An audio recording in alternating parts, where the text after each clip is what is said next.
기도하겠습니다. 좋으신 아버지 하나님, 오늘도 저희들에게 이 시간을 허락하여 주시고, 이 때를 잘 분별하면서 말씀으로 나아가게 하시니 감사를 드립니다.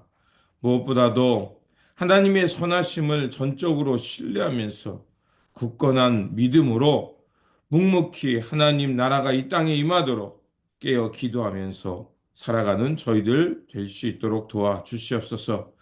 결단코 아버지 하나님, 하나님 나라의 의가 이 땅에 임하는 것에 낙심하지 않게 하여 주시고, 비록 우리 눈에 답답하고 어려운 일이 있다 할지라도 하나님께서는 오늘도 이 역사를 뚫고 일하고 계심을 믿고 나아가는 굳건한 믿음의 사람 되게 하여 주옵소서.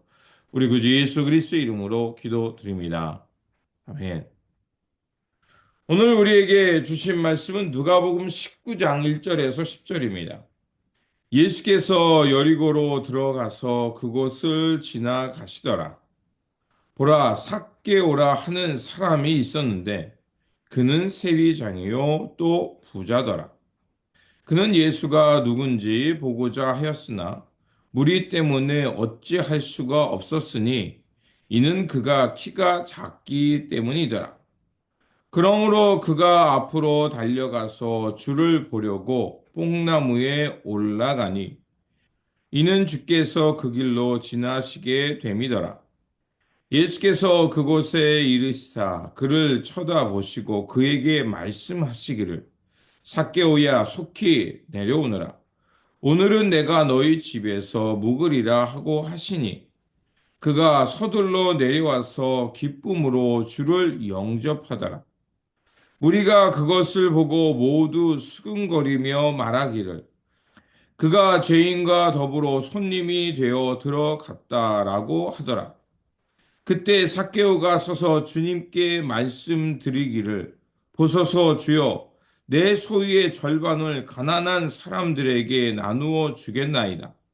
그리고 내가 누구에게 부정한 방법으로 착취한 것이 있으면 네 배로 갚아 주겠나이다 하고 하니 예수께서 그에게 말씀하시기를 오늘 구원이 이 집에 이르렀으니 그도 아브라함의 아들이기 때문이라. 인자가 온 것은 잃어버린 자를 찾고 또 구원하려는 것이라 하고 하시더라. 아멘. 오늘 본문 말씀은 예수님께서 이 땅에 오신 목적이 무엇인지를 전해주는 말씀입니다. 예수님께서는 이제 예루살렘 막바지의 여리고라는 곳에 지나가게 됩니다. 여리고라는 그곳에 삭개오라는 사람이 있습니다.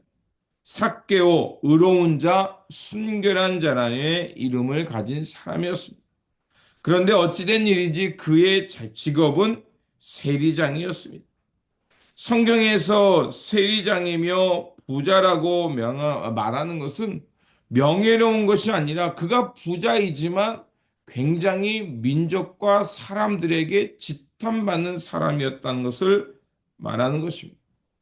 그는 로마의 압작이었고 민족을 배신했을 뿐만 아니라 그 사람들의 고열을 빨아 착취하는 직업을 가진 사람이었다는 것입니다.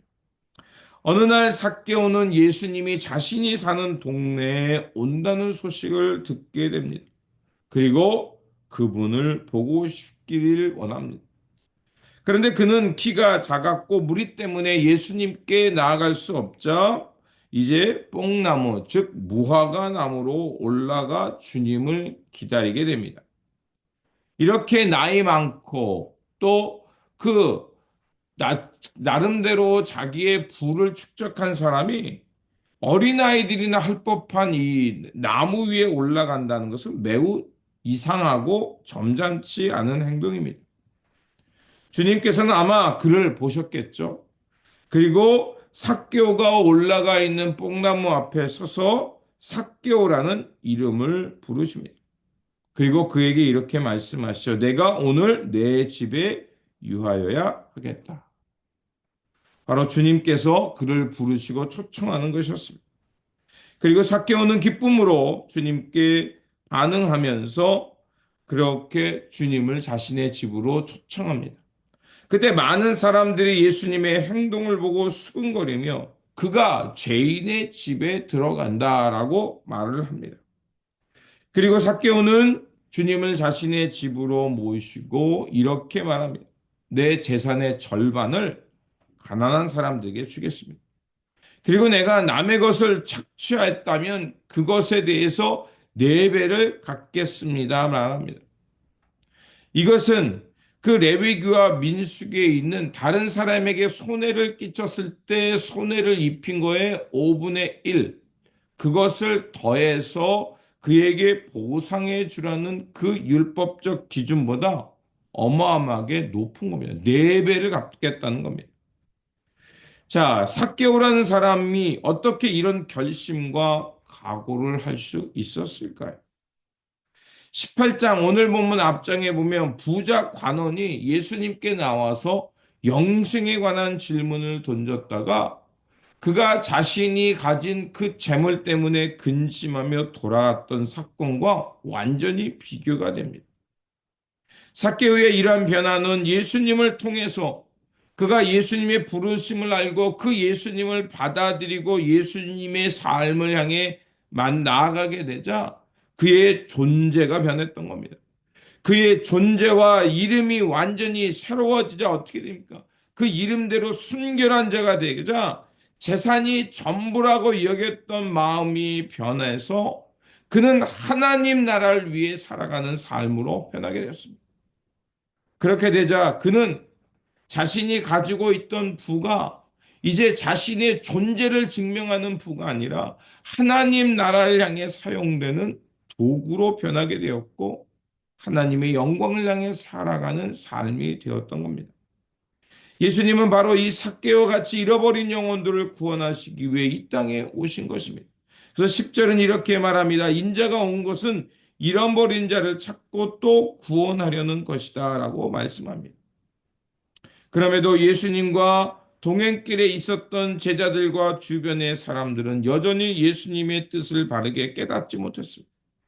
여전히 예수님을 통해 자신의 욕망을 투영하며 자신의 욕구를, 탐욕을 충족시키려 했습니다. 그래서 예수님은 유대인들이 잘 알고 있는 한 비유를 통해서 충성된 종의 삶과 그러지 못한 삶에 대해서 말씀합니다.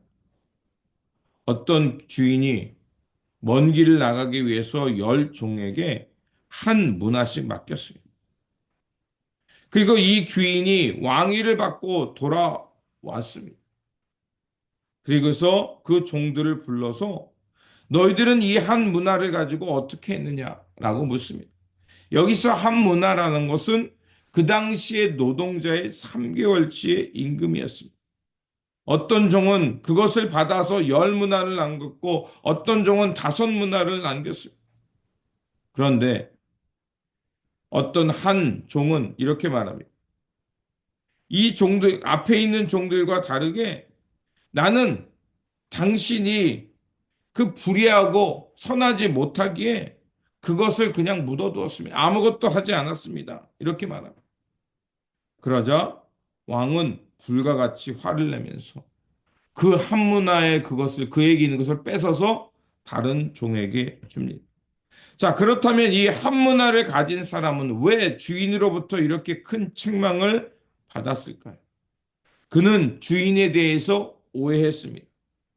주인이 선함을 주인이 자기에게 맡겨졌다는 것을 생각하지 못했고 또 주인은 자신으로부터 빼앗는 자라고 생각했기 때문에 그 종의 주인에 대한 잘못된 이해와 그 이미지 때문에 그는 잘못된 선택을 하게 된 것입니다.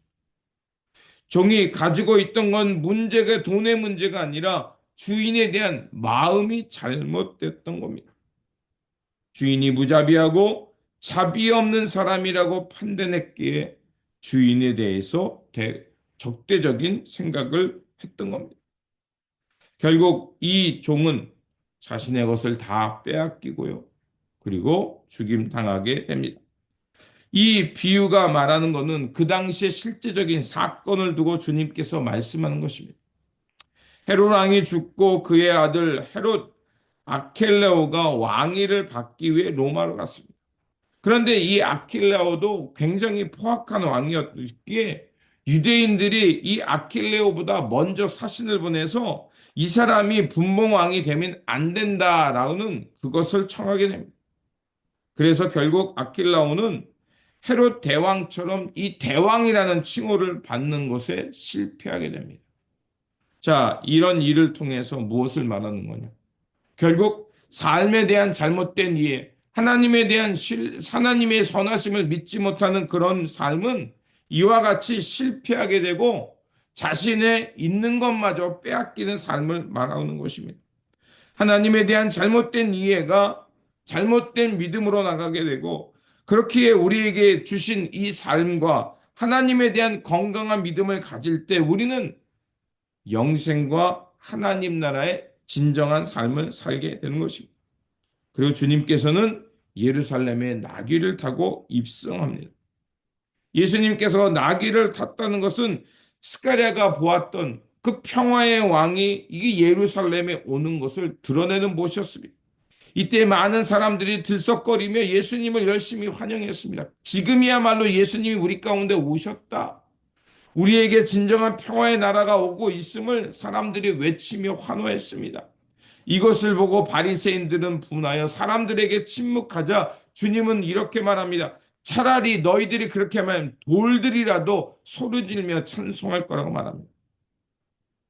주님은 이렇게 주님께서 가시는 일, 그리고 주님의 때가 이미 왔고 완성을 향해 나아가고 있음을 말하고 있는데 사람들은 예수님을 하나님을 안다는 사람들은 오히려 하나님의 길을 깨닫지 못하고 예수님의 길을 방해했던 것을 볼 수가 있습니다.